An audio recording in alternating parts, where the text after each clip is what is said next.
Hello everyone, आज हम start करने जा रहे हैं अपना स्पोकन इंग्लिश का डे 11। डे 11 में हम क्या सीखेंगे? डेली रूटीन के बारे में। जो काम हम रोज करते हैं उसको इंग्लिश में कैसे बोलना है वो आज हम सीखने वाले हैं। ठीक है, तो चलिए स्टार्ट करते हैं अपने इस लेक्चर से। तो सबसे पहले तो हम हर रोज की तरह क्या देखेंगे? वोकैबुलरी देखेंगे, और फिर वोकैबुलरी देखने के बाद कुछ वर्ड्स के सीक्वेंस देखेंगे, और ये एस का रूल क्या है वो भी हम देखेंगे, और फिर उसके बाद हमारी डेली स्टोरी कंप्लीट हो जाएगी। तो क्या है, सबसे पहले जब हम उठते हैं तो उठने को क्या बोलते हैं? मैं उठने को बोल रही हूँ, ठीक है। उठने को बोलेंगे वेकअप। क्या बोलेंगे? वेकअप। क्या बोलेंगे? वेकअप। ये क्या है? डंपर। इससे एक्सरसाइज करते हैं ना, जिसको बोलते हैं वर्जिश, तो इसे क्या बोलते हैं? एक्सरसाइज। ये क्या है? उठने के बाद क्या करते हैं? टीथ। ये मैंने बताया था ना, अपने दांत को ब्रश करते हैं। तो ब्रश एंड बाथ मतलब नहाना, ठीक है। ब्रश एंड बाथ मतलब मुंह धोना और नहाना। ये क्या है? चाय को इंग्लिश में क्या बोलते हैं? जरा जल्दी से बताइए तो, चाय को इंग्लिश में क्या बोलते हैं? और ये हमारा ब्रेड है। तो क्या करें हम? ब्रेकफास्ट करें। क्या करें? ब्रेकफास्ट। फिर उसके बाद हम कहाँ के लिए निकल जाते हैं? जो वर्किंग है तो वो काम के लिए निकलेंगे, और जो स्कूल जाते हैं तो वो कहाँ के लिए निकलेंगे? लीव फॉर स्कूल, निकल जाना। लीव मतलब जाना, लीव फॉर स्कूल, स्कूल के लिए निकल जाना। और यहाँ पे पहले एक वोकैबुलरी तो देख लीजिए। सबसे पहले क्या है ये? ब्रेकफास्ट नहीं बोलते, ब्रेकफास्ट। क्या बोलते हैं? ब्रेकफास्ट। ठीक है, यही ध्यान रखना। अब यहाँ पे देखिए, अगर मैंने आपसे पूछा कि आप कल दिन भर क्या किया, तो आप बताएंगे ना, कैसे बोलेंगे आप? सबसे पहले मैं 7 बजे उठा, उसके बाद ये किया, उसके बाद ये किया। तो ये जो बीच बीच में आ रहा है ना वर्ड, उसके बाद, तो अभी इंग्लिश में इसको कैसे बोलना है? इंग्लिश में तो सबसे पहले वो सीखते हैं। तो देखिए, जो फर्स्ट थिंग बोलते हैं तो फर्स्ट, तो जैसे मैं लूंगी आई फर्स्ट वेकअप एट 7 AM, ठीक है। First of all I wake up at 7 AM। फिर उसके बाद मैं गई एक्सरसाइज करने या तो ब्रश करने। तो फॉर एग्जांपल मैं एक्सरसाइज करने गई, तो क्या बोलेंगे? Then I go for the exercise. फिर उसके बाद मैंने क्या किया? ब्रश किया और बाथ लिया, मतलब नहाया। तो क्या बोलेंगे? आफ्टर दैट आई टुक बोलेंगे, टेक नहीं, took. I took a bath, okay. And finally I leave for my school. याद रखना, पहला फर्स्ट, उसके बाद एंड फाइनल, ठीक है। आफ्टर दैट मतलब उसके बाद, देन मतलब बाद में, ठीक है। ये यूज करना है सीक्वेंस, ठीक है। अब यहाँ पे ना कुछ गोल्डन रूल्स है। क्या है? देखिए, एस को कब लगाना है वेकअप में? जब ही मतलब पता है लड़का, शी मतलब लड़की। अब कोई एनिमल थिंग्स है जिसके अंदर जान नहीं रहे, उसके लिए हम लोग इट यूज करते हैं। इट का मतलब होता है ये। तो जब किसी के अंदर जान नहीं है, जैसे कोई बुक, ये सब, और एनिमल्स के लिए भी हम क्या यूज करते हैं? इट। उसके साथ जब वर्ब रहेगा तो उसके साथ हम क्या ऐड करेंगे? एस ऐड करेंगे। क्या ऐड करेंगे? एस। क्या ऐड करेंगे?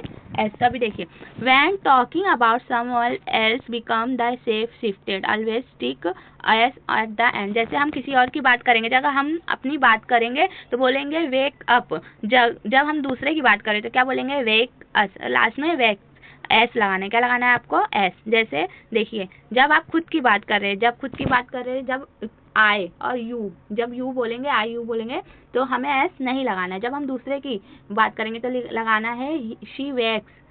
दूसरे की जब बात करेंगे तो लास्ट में क्या लगाना है? एस। जैसे ही ईट्स। जब हम दूसरे की बात कर रहे हैं, उसके साथ वर्ब है, तो वर्ब के साथ क्या लगेगा? एस लगेगा। क्या लगेगा? एस।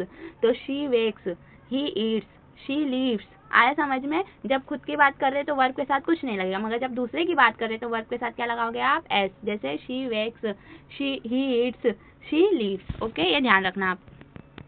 अब यहाँ पे हम कुछ देखते हैं। सब्जेक्ट तो पता ही है, सब्जेक्ट मतलब जो काम कर रहा है या जिसके बारे में बात हो रही है। डो नॉट, और बीच में हमें क्या लगाना है? Do not. और ये मतलब नेगेटिव सेंटेंस है, नॉट लग गया तो मतलब नेगेटिव। और एक्शन मतलब वर्ब, क्या काम हो रहा है। तो I don't watch a TV.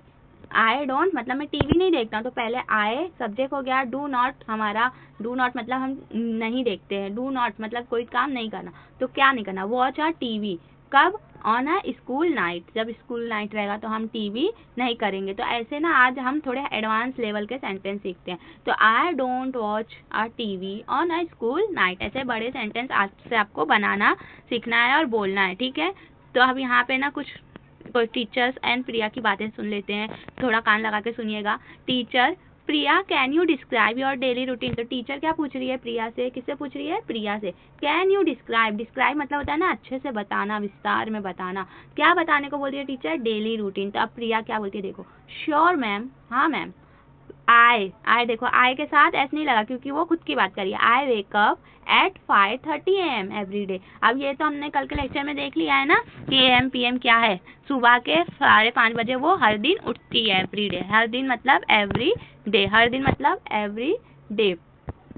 First I exercise for 30 minute. फिर वो फर्स्ट क्या करती है, आई, जैसे हमने पहले बोला था ना, पहले फर्स्ट आएगा फिर देन आएगा। तो first I exercise for 30 minute, then I brush my teeth. उसके बाद वो क्या करती है, अपनी टीथ का ब्रश करती है, एंड टेक अ बाथ। उसके बाद वो टेक अ बाथ लेती है, ठीक है। आई ईट अ ब्रेकफास्ट एट 7, और 7 बजे तक वो ब्रेकफास्ट ईट कर लेती है। फिर leave for the school eight 7:30। इसने पूरा डेली रूटीन नहीं बनाया, मॉर्निंग का बताया सिर्फ, ठीक है। ये आपको सीखने के लिए काफ़ी इतना, ठीक है। तो पहले आपको हमेशा ना जब भी लिखाना है फर्स्ट आई वेक अप एट, अब यहाँ पे आप जितने बजे उठते हैं वो लिखना है। आजकल तो लोग 12 बजे उठते हैं, क्या कहना है, छोड़ो। Mix and match the black to tell your unique story. अब ना ये जो बॉक्स है ना, यहाँ पे देखिए, यहाँ पे उसने अपना बताया, इसका यूज करके ना आपको अपना अपना लिखना है अपनी नोट्सबुक में और बताना है, ठीक है, प्रैक्टिस करना है। तो आज का आपका चैलेंज क्या है, you have a challenge, right your full routine on 1 page. तो आपको 1 पेज पे आपका फुल रूटीन लिखना है और उसको किससे कनेक्ट करना है, फर्स्ट, देन, आफ्टर दैट, इन सब का यूज सीखा ना हमने, अभी उसको करना है। फिर इसके टिक। फिर spoke your routine aloud to the class for 1 minute, मतलब अपना रूटीन क्लास में बताए अगर पॉसिबल है तो। नो नोट्स अलाउड, मतलब देखना नहीं है, बेगर देखे, okay. Write down your mother and father, और अपने मदर एंड फादर का रूटीन राइट डाउन करना है। और उसमें क्या यूज करेंगे हम, अब दूसरे का कर रहे हैं तो वर्ब के साथ क्या आएगा, एस, तो वेक्स और इट्स, ठीक है।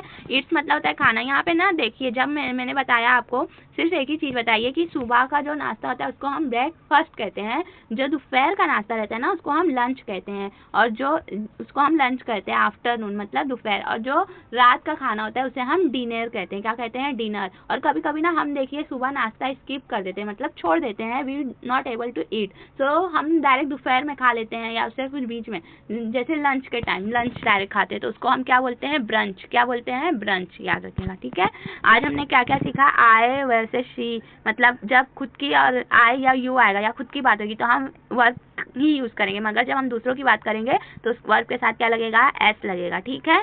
आई सीक्वेंस वर्ड सीखा हमने, फर्स्ट, देन, आफ्टर दैट। फिर हमने ब्रेकफास्ट का प्रोनाउंसिएशन सीखा, और हमने क्या सीखा, मॉर्निंग रूटीन पूरा इंग्लिश में कैसे बोलना है, और नेगेटिव सेंटेंस सीखा। और आज हमने एक सेंटेंस स्ट्रक्चर सीखा, क्या, नेगेटिव के साथ पहले वर्ब रहेगा, फिर डू नॉट, फिर उसके बाद आगे का सेंटेंस। जैसे मैं टीवी नहीं देखती हूँ तो I do not watch a TV. ये सेंटेंस के ना आपके 30 सेंटेंस बनाना है। कितने सेंटेंस बनाना है आपको, 30 सेंटेंस, जिससे आपको अलग अलग, जैसे I do not watch a TV तो I do not go for the play, I do not go for the shopping, ऐसे करके, ठीक है। तो आज का आपका ये डे 11 कंप्लीट हो गया। थैंक यू, मिलते हैं आपसे नेक्स्ट लेक्चर में।